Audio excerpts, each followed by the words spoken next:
There's Alice in her penguin costume. How far did we get when we were like scrolling through? We got to Toko, right? Yes, we saw Toko because she was in the main story. Bayo. Like, how far did we get in the descriptions or the reading for it though? Oh, we kind of just looked over some details. Because like we did go through like these comments for some of them. I just don't remember where we stopped. Not sure. What's after Bayo? Did we really talk about the friends at all? After Bayo was the Tobimaru was next up. I feel like we definitely got through Aoko and Alice. I know that. Yeah. Don't remember if we got to Shizuki. I don't think we did. I don't think we got to like the Shizuki stuff. So birthday April 12th, height 5'7", weight 134. Likes no comment. Dislikes unjustified violence and decisive battle day. Perseverance prevails. Not really a day, but more as long as he keeps trying, it'll work out, basically. Hobbies. Stroke talent is gardening and walking. He's very good at walking, you guys. This is unused material. Yeah, what a shame. His unused material is a fucking sick-ass coat. It really is a shame. With some awesome zipper pants. Like, he looks like Kirito. He looks a little like Squall from Final Fantasy VIII with the fur collar on the coat. Yeah, it's sort of that kind of vibe, right? Yeah, no, it looks really good, actually. Comments on Sojiro from Nasu. A naive young man from the countryside. Despite his isolation and meek appearance, he has a wild side. He's actually the most difficult person to comment on. In the novel, he was around 5'11", but he's a little softer in the game. Sojiro in the main story has an aloof yet unfunny personality because Koyama drew him. He can change the tone of a room in the Konji estate by naturally being the butt of jokes. Incidentally, he cleans the house in his spare time, but is not particularly skilled at it or fond of it. Oh. And Koyama says that Takeuchi's original design had him look more rough and wild, but I softened him up while keeping his raw feel. He's still the same inside, so I'm hoping the gap between his appearance and personality will show. In the battle scene with Bayo, many of his expressions offer a glimpse into his emotions. He's a plain young man who wears his school uniform even when it's not required. I tried to make choices that emphasize functionality and rationality over fashion, like giving him tons of zippers and shoes that make running easier. And not even concept art of what's under his neck bandages either. No, get fucked. No, wait for a sequel to ever find that out. Toko. Birthday August 8th, height 5'5", weight 114. Likes people who create, dislikes people who destroy, like her sister. Decisive battle day, snowy old school building, so again, not a day. Yeah, it's more like a battlefield. Magecraft system. Runes, human body engineering, architectural magecraft in general. X quality circuits, B quality quantities. B+. B+ circuit quantity and normal composition.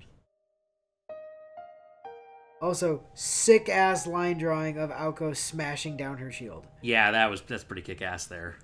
Nasu. Toko Aozaki is the jack-of-all-trades type of character who appears in every title of the Type Moon franchise.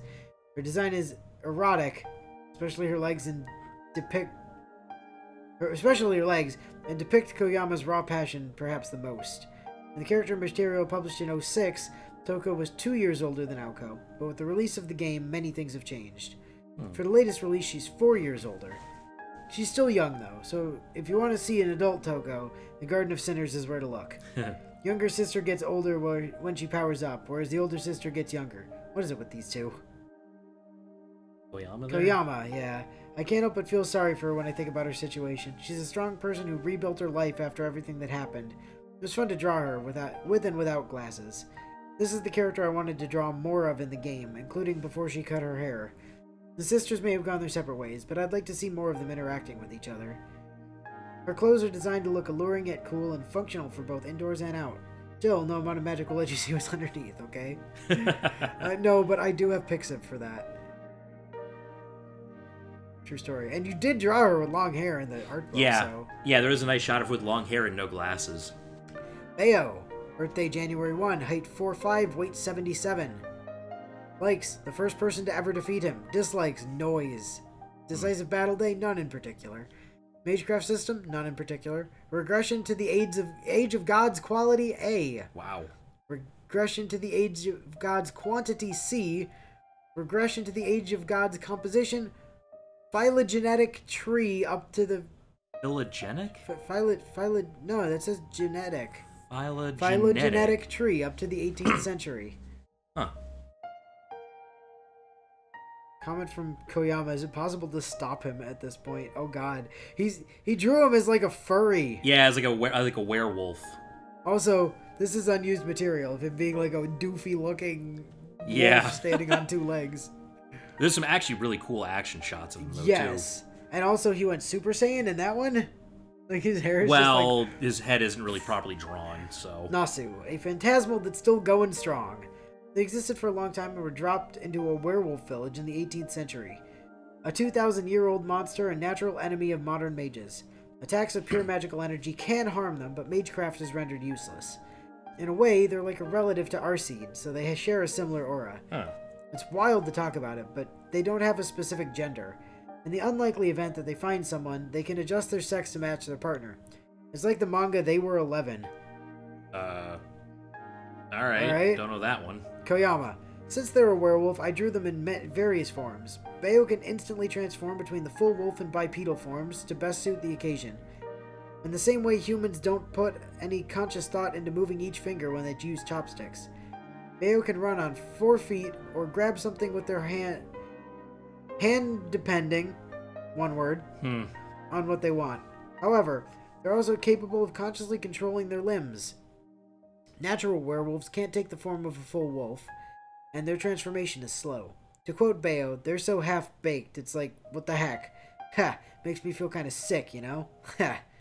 Bayo's clothes are presumed to have been chosen to fit Toko's tastes. That makes a lot of sense. Tobimaru, birthday September 12th, height 5'10", weight 139. Likes practical relationships, dislikes sappy relationships.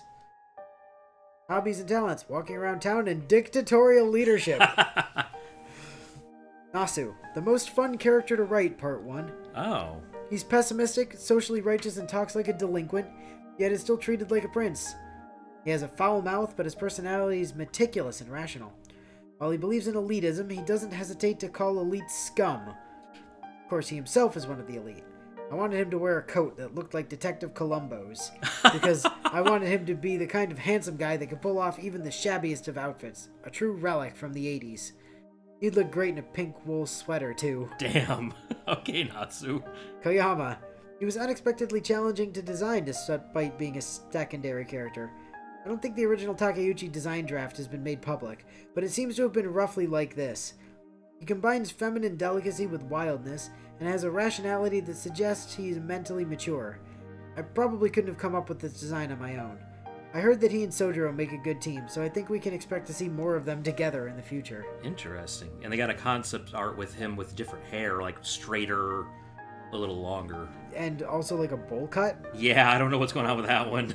Rejected ideas, I guess. Kosuke. Birthday, August 30th. Height 5'7", weight 130. Likes himself. Dislikes math and men who are even a little more handsome than him. Damn. Hobbies and talents. Life, a sturdy skull.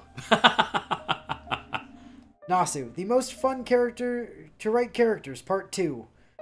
Stupid, cunning, foolish, and a lousy friend combined into one idiot. Second only to Kaide Makidera. Wow, poor Maki. He has a unique ability to ignore reality, to the point he would pretend he didn't see anything if Aoko shot a beam right next to him. Yeah. Instead, he'd just laugh and say, "Wait, you're not a human? Whoa, don't shoot me with your beams." If this guy had witnessed the Magecraft battle between Aoko and Alice, would Chapter 5 have started? By the way, he lives next to the Kamari household. So, much to her dismay, he and Kojika are childhood friends. Yeah. And Koyama, an unfortunate character. He's so attractive that it's a shame he ruins it by opening his mouth. Jeez. I designed him relatively freely, so he was rather easy to draw.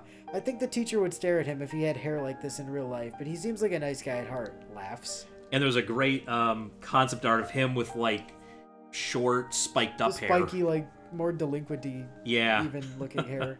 Jeez. Then we've got Kumari.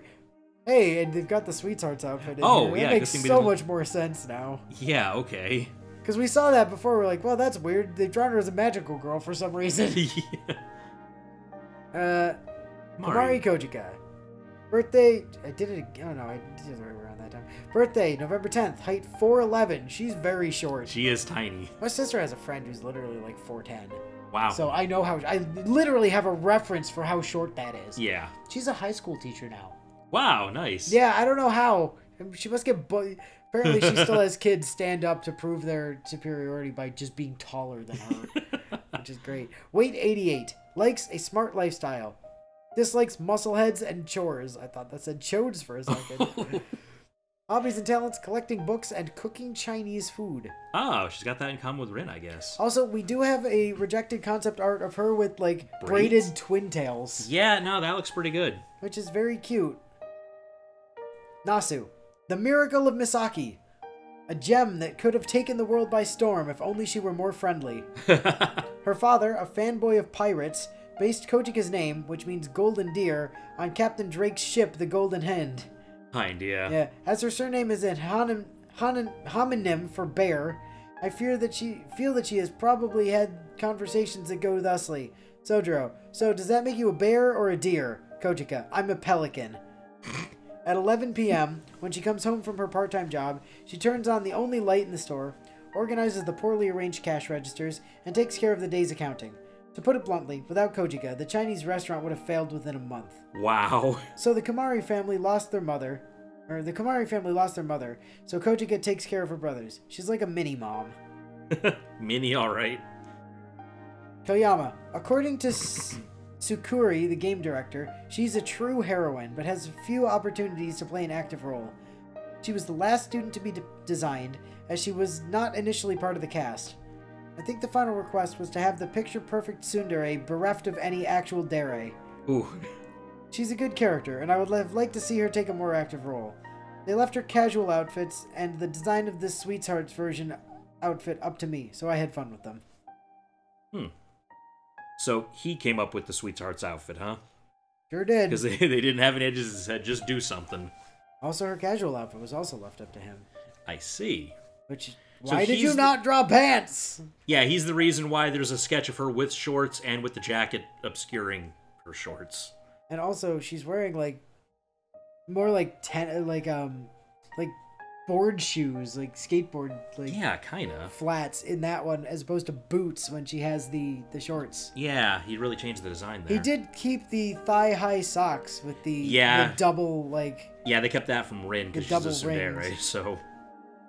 Father Airy. Oh my god, what is this fucking spiky-haired, like, Shinto priest-looking Father Airy on this other page? God damn, that's some weird concept art. Father Airy. Birthday, May 25th. Height 6'3", weight 174. Likes impartiality. Dislikes words that make you wonder about responsibility. Decisive battle day, cathedral. Magecraft system, none. Hobbies, talents, forging. And the blade. So he really just likes swords, huh? Yeah. Alright. Also, this fucking, like, floppy-haired area up here. That's not too bad. It reminds me of something. I'm not sure. It reminds me of, like, a weird combination of, like, Vash because of the glasses. And like... Nicholas Wolfwood. Yeah, and, like, Wolf. It's like the bastard child of Vash and Wolfwood. I mean, not a surprise since Nasu's art books have included Trigun fan art.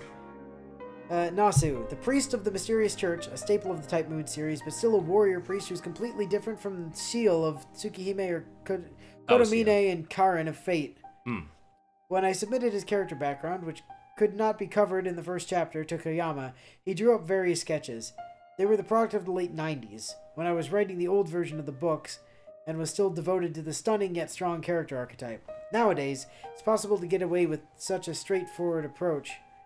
So I took a chance at going through with the old style. Whereas Sojiro is a wild kind of handsome, Airy is put together and stylish. That said, he doesn't appear in the first chapter. Koyama, a mysterious priest. He has to be hiding something under his cloak. Yeah. A lot of his designs were rejected. I tried drawing him in all kinds of ways, like what if he wasn't part of the church but followed Shintoism instead? We settled on the current design, as it seemed to best capture the original image Nasu had. Okay. Airy's true role will play out later in the story. Yeah. Then we've got Yuika, January 7th, 52108. Likes people who work without complaints, dislikes irresponsible people. We also have, like... I guess you never noticed because she's got her, like... her, like, veil on all the time, but she apparently has, like, really short hair. Oh, yeah, it doesn't actually... Yeah, she has, like, super short cut. Also, there's a design of her here with, like, hair going down to her ass in a Shinto outfit instead. Right, yeah, very long Shinto And then there's, priestess. like, a casual clothes with, like, long shoulder-length hair. She looks more like her sister in that one. Yeah. Nasu. She has the most common sense, but always gets the short end of the stick. My belief is that nuns are the type to labor over things, so Sister Yuika is in the same camp as Seal. Yeah. The kind of person that levels up, then thrashes enemies physically. I have no regret, of course. Originally, she was conceived as a doctor on the battlefield, like Florence Nightingale, holding down struggling, bloodied soldiers while treating their wounds by gouging, prying, and binding them. Oh, God. Sadist or not, the fact is she's unable to see a person's... In fact, she is unable to see a person's reaction makes it difficult for her to empathize with others. And then Koyama, a terrifying blind nun. The younger of the twins. I don't remember much because her concept has changed so many times. Her blindness has always been there, though. The empty eyes were designed to match Ritsuka.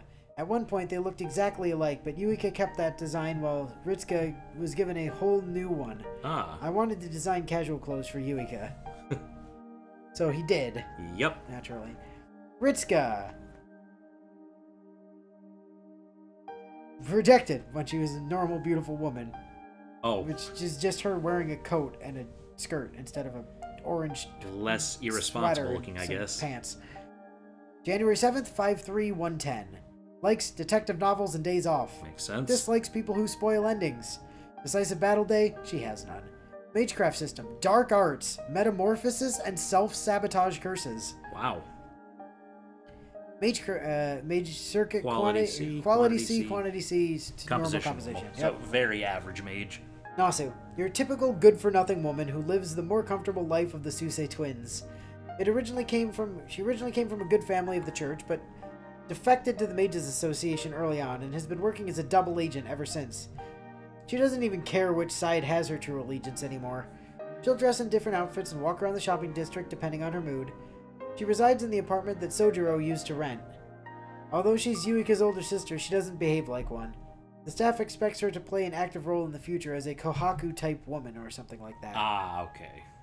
Koyama. I never thought she'd end up being such a disappointment as an older sister. She does have her charms, though.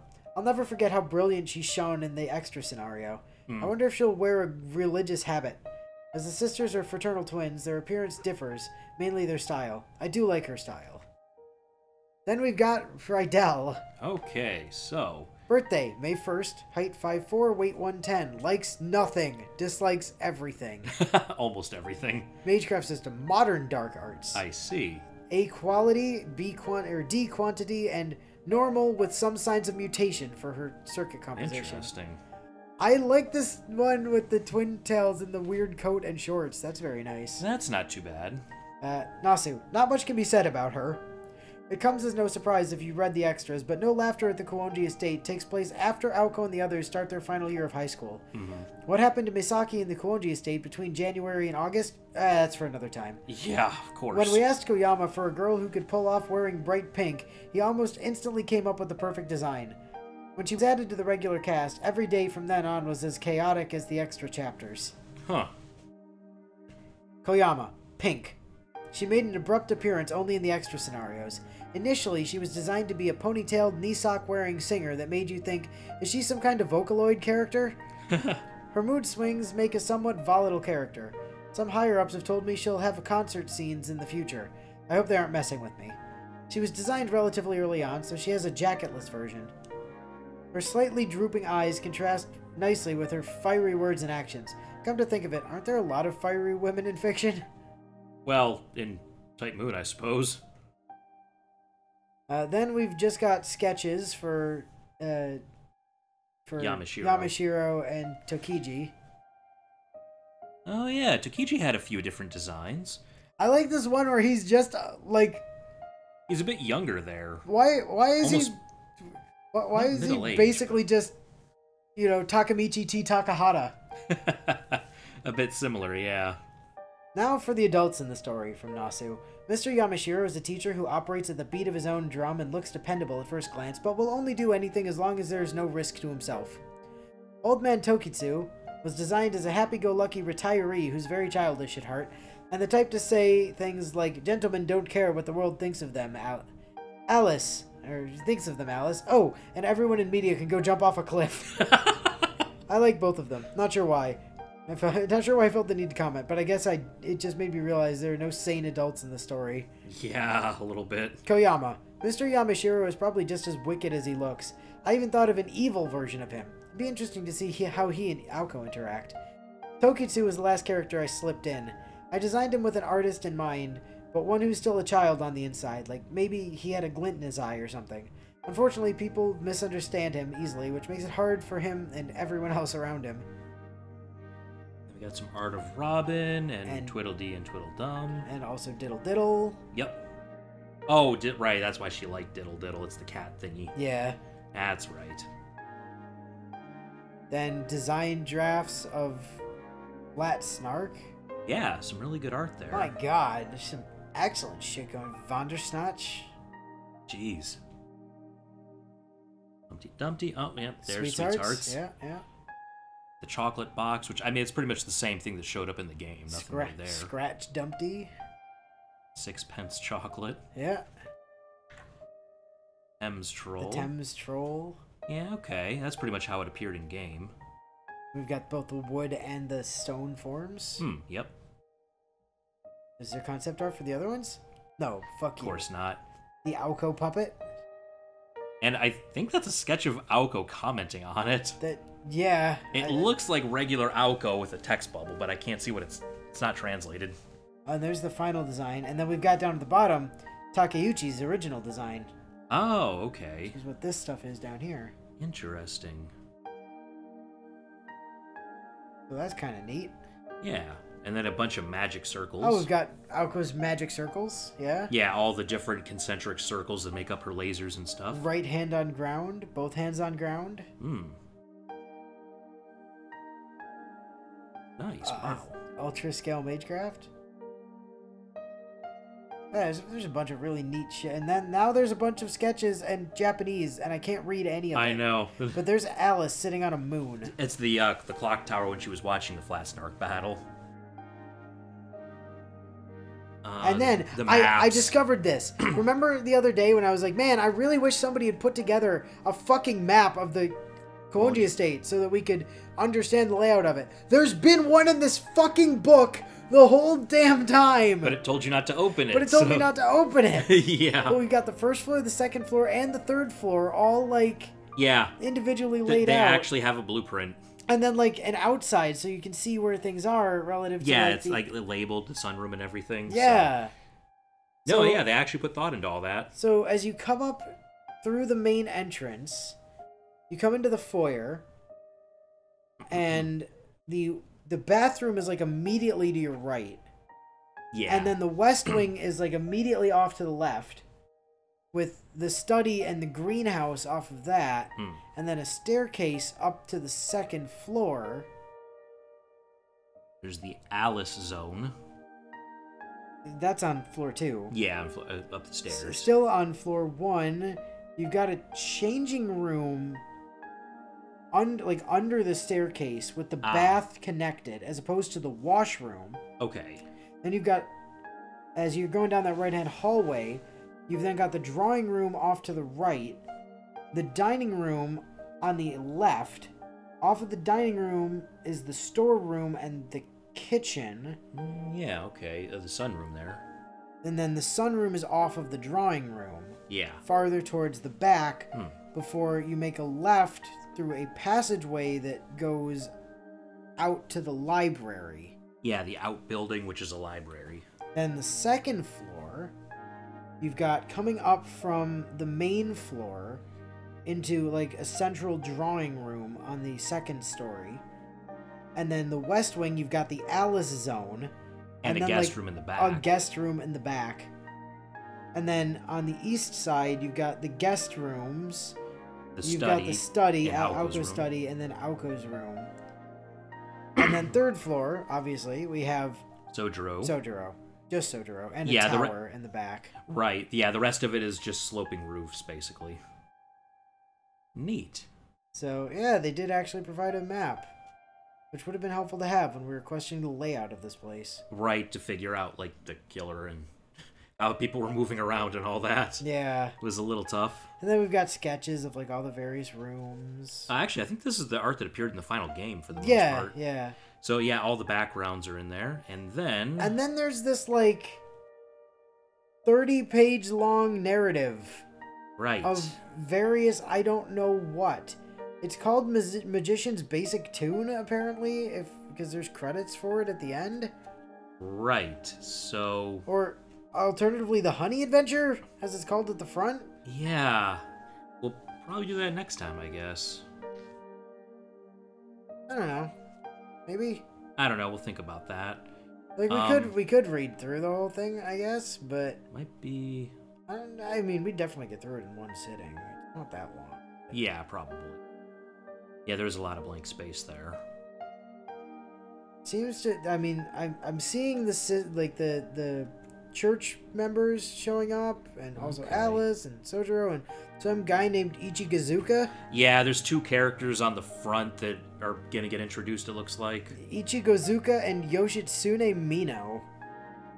Who looks like a fucking Persona character. He does. To be frank. Man. Like, he absolutely looks like something out of, like, Persona 2 or Persona... Or, like, Shin Megami Tensei. Yeah, SMT. Yeah, that's what he kind of looks like something out of, like, SMT 3 or I would not be earlier surprised if SMTs. Nasu played those games. But yeah, you know what? Let me know if y'all guys want us to go through the bit at the end. Let me know. We'll do that. Like, just throw it in the comments. Yeah. Otherwise, we'll move on to something else. Otherwise, yeah, we'll figure something else out for next week. So, unless we end up doing that, that's the end for Mahoyo until they release Mahoyo 2. Yeah. Well, and another break from Type Moon until they get around to releasing the goddamn Tsukihime remake. Yes. Eventually, that is slated for PC at least. Yeah. So whenever that happens, we'll probably do Tsukihime.